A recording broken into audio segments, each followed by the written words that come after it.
साथियों, सहयोग और सहिष्णुता गायत्री मंत्र के गो अक्षर की व्याख्या लेखक पंडित श्री राम शर्मा आचार्य पिछले वीडियो के क्रम में आपको इसी पुस्तक से पृष्ठ 20 से पढ़कर सुनाते हैं।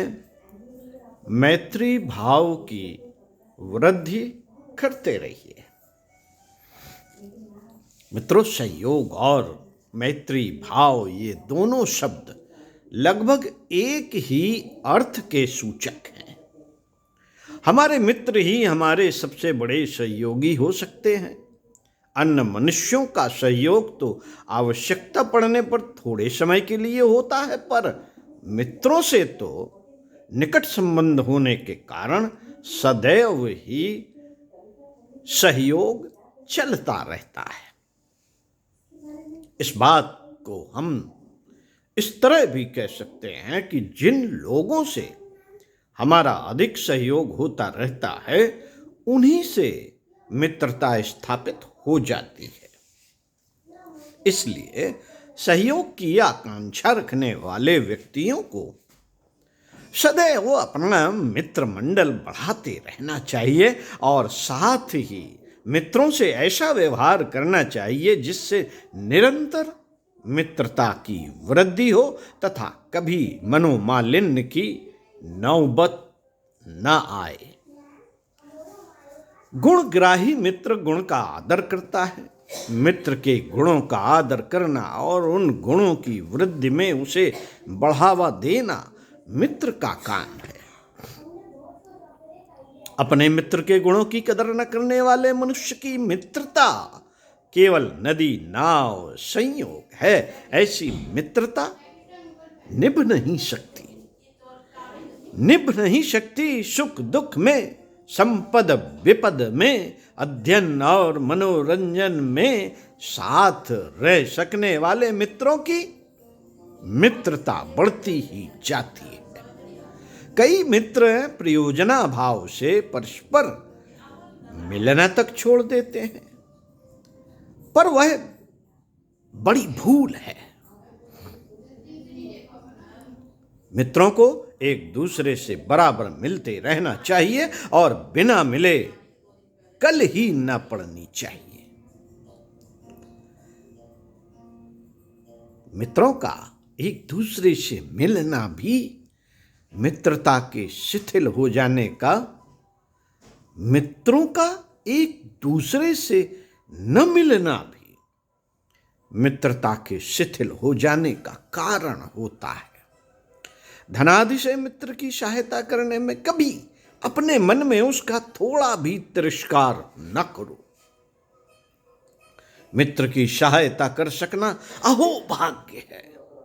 मित्र की सहायता करना जैसा मित्र धर्म है, वैसा ही मित्र धर्म मित्र को कष्ट न देना भी।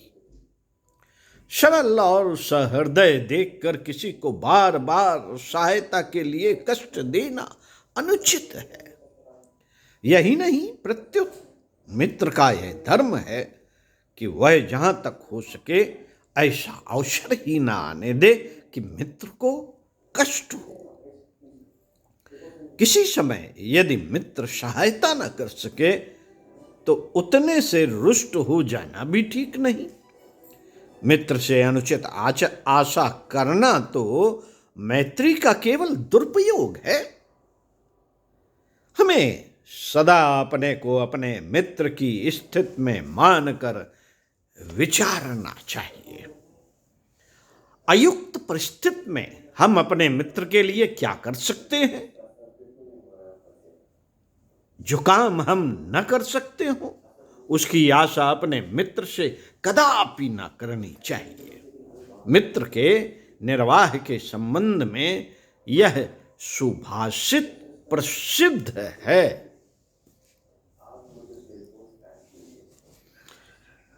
इच्छेच्चे द्विपलाम मैत्री तीर्ण तत्र न कारयेत वाग्वाद मर्थ संबंधम परोक्षे दार भाषण। अर्थात जो विपुल मैत्री चाहता हो वह इन 3 बातों से अवश्य दूर रहे: वाग्वाद, अर्थ संबंध और मित्र के परोक्ष में मित्र पत्नी से बातचीत। वादे वादे जायते तत्वबोधा, यह सुभाषित सत्य है, पर तत्व बोध के लिए जहां वाद होता है वहीं के लिए यह ठीक है। अन्यथा अपनी अपनी बात रखने के लिए जो वाद विवाद किया जाता है वह केवल निरर्थक ही नहीं, अनेक बार हानिकारक भी होता है। कई बार शास्त्रार्थ होते होते शास्त्रार्थ होते होते शस्त्रार्थ आरंभ हो जाता है।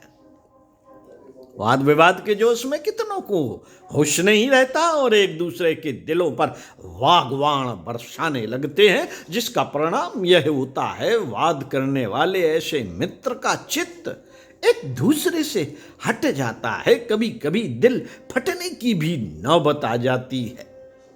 साथियों, किसी विषय में मित्रों में मतभेद हो तो उसके लिए वाग्वाद न करके एक दूसरे के मत का आदर करना चाहिए। ऐसी चर्चा ही न चलाना अच्छा जिसमें मित्रों को अपने अपने मत का आग्रह हो। लेन देन जितना थोड़ा, मित्र प्रेम भी उतना गाढ़ा होता है। इसलिए मित्रों को आपस में लेन देन न करना चाहिए। अर्थ संबंध से मित्र जितना दूर रहेगा उतना मैत्री निभाने के विषय में सुखी होगा। मित्र के परोक्ष में मित्र की पत्नी से बातचीत करना कई देशों के आचार में अशिष्ट नहीं समझा जाता।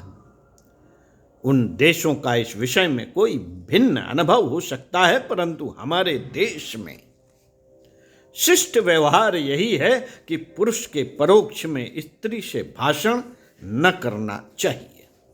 जो लोग अपने मित्रों से मित्रता निभाना चाहते हैं उन्हें मित्र की अनुपस्थिति में उसकी स्त्री से कभी बातचीत नहीं करनी चाहिए।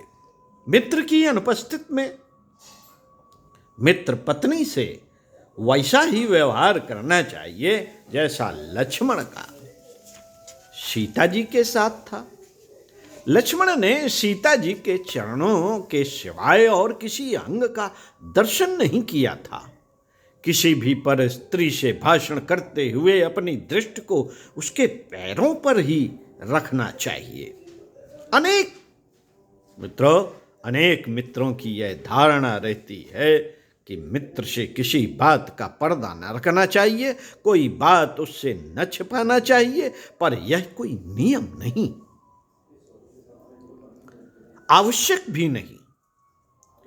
जिसके योग्य जो बात हो वही उससे कहनी चाहिए, यही साधारण नियम है।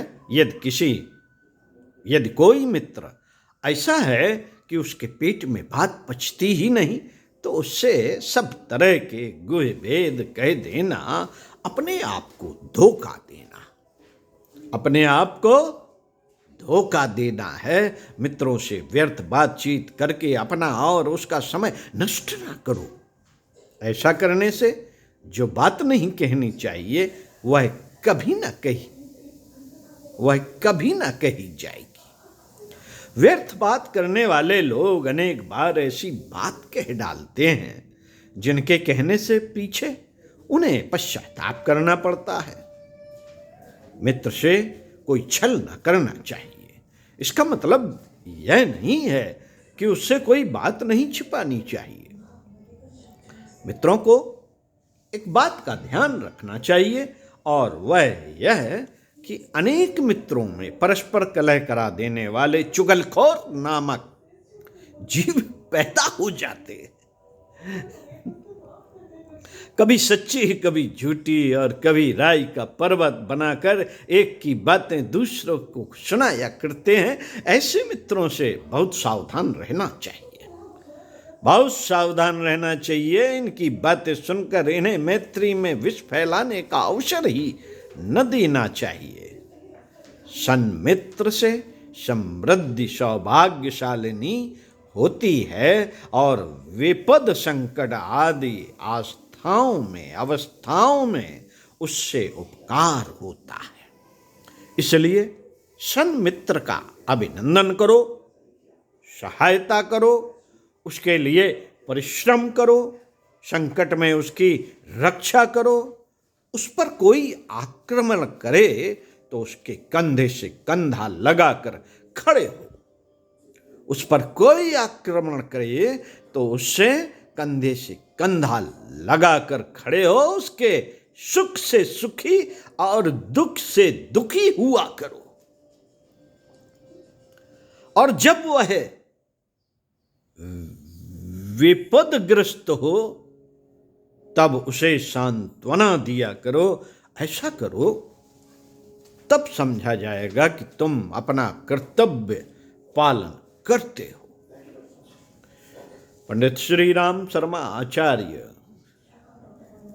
साथियों, स्वाध्याय सत्संग का क्रम पूरा हुआ। चिंतन मनन आपका सहयोग और सामूहिकता की भावना के बारे में अगले वीडियो में पढ़कर सुनाएंगे।